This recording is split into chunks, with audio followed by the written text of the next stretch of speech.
वाह! अली गारू, బండ్ల గణేష్ గారు, आपने पाया खाया क्या?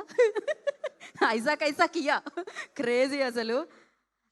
బ్రహ్మానందం గారు, మీరు ఈ వాళ్ళందరూ నిజంగానే అక్కడే అంటారా? ఏదైనా స్టేజ్ మీదే అంటున్నారు. యా, మీరు చెప్పండి, నిజంగానే వాళ్ళందరూ పాయా తినే?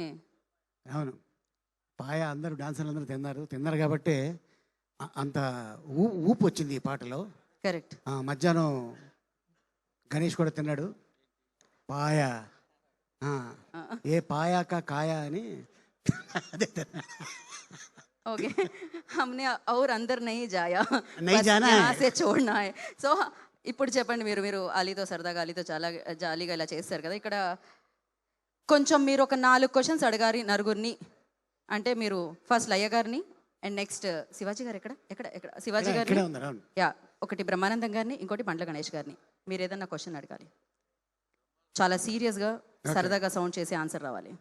అంటే ఇక్కడ రావాలా అక్కడ రావాలా? ఇక్కడే అండి. అంటే ఇది ప్రజల వద్దకే పాలన అనమాట. ఇవాళ రేపు మనం కెమెరాలన్నీ మేము ఇటే పెడుతున్నాము. స్టేజ్ మీద చాలా తక్కువ యాక్టివిటీలు జరుగుతున్నాయి. స్టేజ్ ఎందుకు వేస్తున్నారో తెలియట్లేదు, మొత్తం కిందే జరుగుతున్నాయి ఈ మధ్యకాలంలో అసలు. యా, మీరు అడగొచ్చు.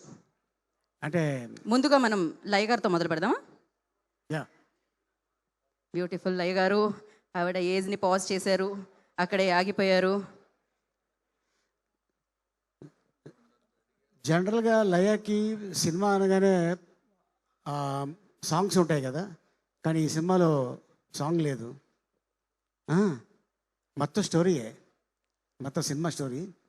సో స్టోరీ చేయడంలో నీకు హ్యాపీ అనిపించిందా, లేకపోతే డ్యూయట్ సాంగ్లు ఉంటే బాగుండేది అనిపించిందా లయ?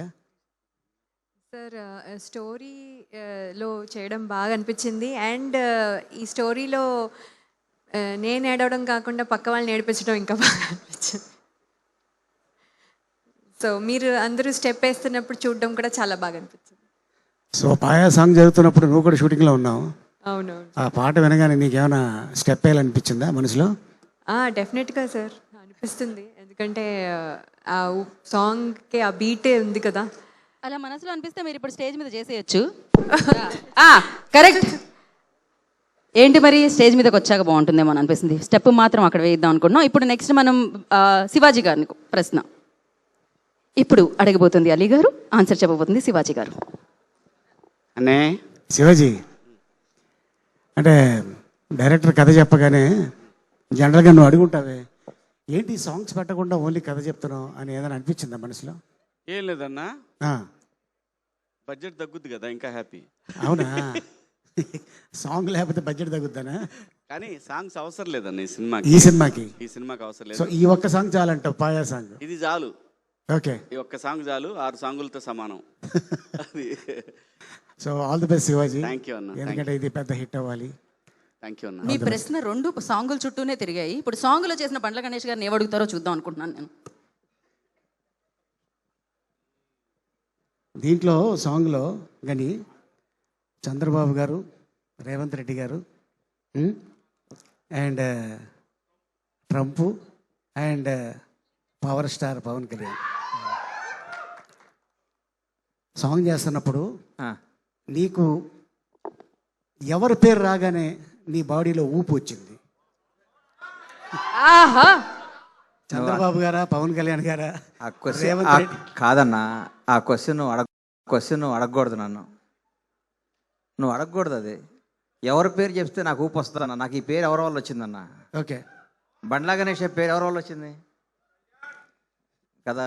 చెప్పు చెప్పు చెప్పు, పేరు చెప్పు. ఇంకెవరన్నా? One and only boss power star. Okay, so అంత ఊపు వచ్చింది అనమాట. ఎందుకు రాదన్నా? Very good. ఎందుకు రాదు? సూపర్. మనం అనుభవిస్తుంది ఇదంతా ఆయన ద్వారా వచ్చిందే కాబట్టి ఎప్పుడు ఊపు వస్తుంది. Very good. Thank you Ali గారు, థ్యాంక్ యూ సో మచ్. మీరు పాయా ఎన్నిసార్లు తిన్నారు అని అడుగుదాం అనుకున్నా, అసలు ప్రశ్న అడగాల ఏంటి? మీ ఆవిడ గారి యూట్యూబ్ ఛానల్లో చూస్తే నాకే 30 సార్లు తిన్నానేమో అనిపిస్తుంది అనమాట అది చూస్తుంటేనే. అండ్ ఇప్పుడు యా, కొంతమంది మీమస్ ఏవో క్వశ్చన్స్ అడుగుతారంట శివాజీ గారిని, లయ గారిని. ఇమీడియట్గా మనం అదే సెషన్లోకి వెళ్ళిపోదాము. ఎవరమ్మా అడిగే వాళ్ళు తొందరగా ముందుకు రండి, ఫాస్ట్గా. అఫ్కోర్స్ ఇవాళ మీమస్